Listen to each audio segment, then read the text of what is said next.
Violent Night, a film that seems to have been designed by writers Pat Casey and Josh Miller, and director Tommy Wirkola. To answer the question of what a full-length version of The Night the Reindeer Died might have been like, augmented by over-the-top carnage that would have been unthinkable on television back then. The result, perhaps unsurprisingly, is a largely tedious cinematic lump of coal that unsuccessfully tries to stretch its one-joke premise out to 101 minutes in a tonally uneven attempt to position itself as a new alternative holiday classic.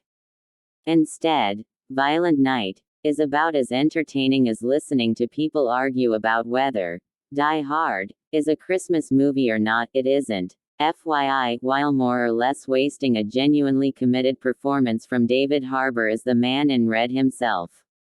As the film opens, the supremely rich, powerful, and dysfunctional Lightstone family has gathered at the massive compound belonging to matriarch Gertrude, Beverly D'Angelo, to celebrate, to use the term promiscuously, the holidays.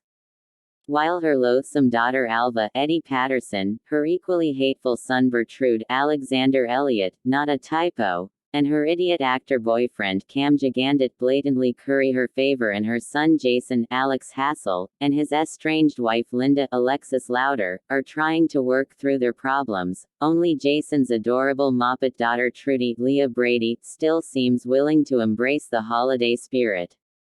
But before long, the familial backstabbing is replaced by gunfire when a group of violent thieves led by a guy nicknamed Scrooge, John Leguizamo, arrive to steal $300 million they believe has been nefariously acquired by Gertrude and socked away in a theoretically impenetrable safe.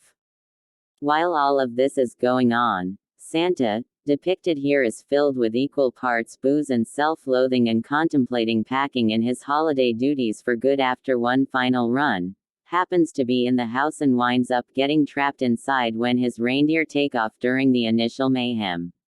Although his first instinct is to flee, he realizes that Trudy is one of the stars of his nice list. He decides to pull himself together and rescue her, utilizing the skills for dispensing savage violence that he cultivated in his pre-Santa days, leading to several scenes in which he gruesomely dispatches the various bad guys using everything from a sledgehammer to a snowblower to a Christmas star tree topper jabbed into someone's eyeball. For her part, Trudy uses her skills of building booby traps that she developed from watching Home Alone to fend off the attackers in equally gruesome ways. Violent Night is primarily comprised of bits and pieces borrowed from other holiday films of recent vintage.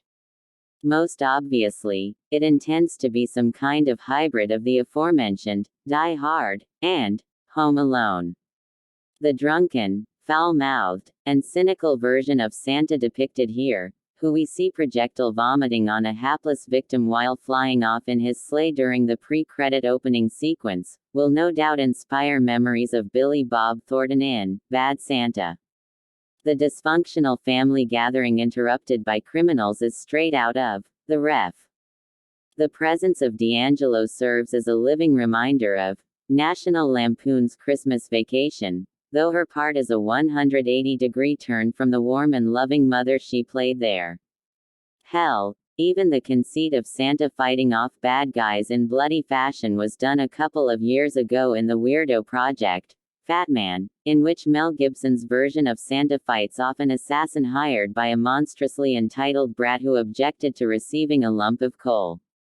The problem with Violent Night is not its unoriginal premise but how little is done with it. Santa violently dispatching bad guys is a one-joke premise that could have been developed into something interesting, perhaps using gruesome physical violence as a way of commenting on the emotional brutality that holiday classics like A Christmas Carol and It's a Wonderful Life traffic in. Instead, Wirkola is content to stick with the same joke of Santa killing bad guys in grotesque ways, and this is an undeniably hard R film that quickly grow tiresome. Even that might have worked on some fundamental level as a gory black comedy, but then the film ineptly tries for sentiment towards the end by asking us to care about the fates of the most hateful family members. Violent Night also seems weirdly reticent to fully exploit the notion that it's Santa Claus doling out the violence. There's only one point where he fully utilizes his unique powers against one of the attackers, and, perhaps inevitably, it's the only kill that sticks in the mind afterward. The one saving grace of Violent Night is Harbour's performance. Like the rest of the film, his character is basically a joke, but one he commits to impressively throughout, whether knocking off the new additions to his naughty list or communicating with Trudy over walkie-talkies. Granted, he may not replace Edmund Gwenn as the ideal movie Santa anytime soon, but his work here is the one sweet plum in the middle of an otherwise rancid cinematic pudding. So if you like my review, kindly hit the subscribe button and like my video so I can review more movies for you.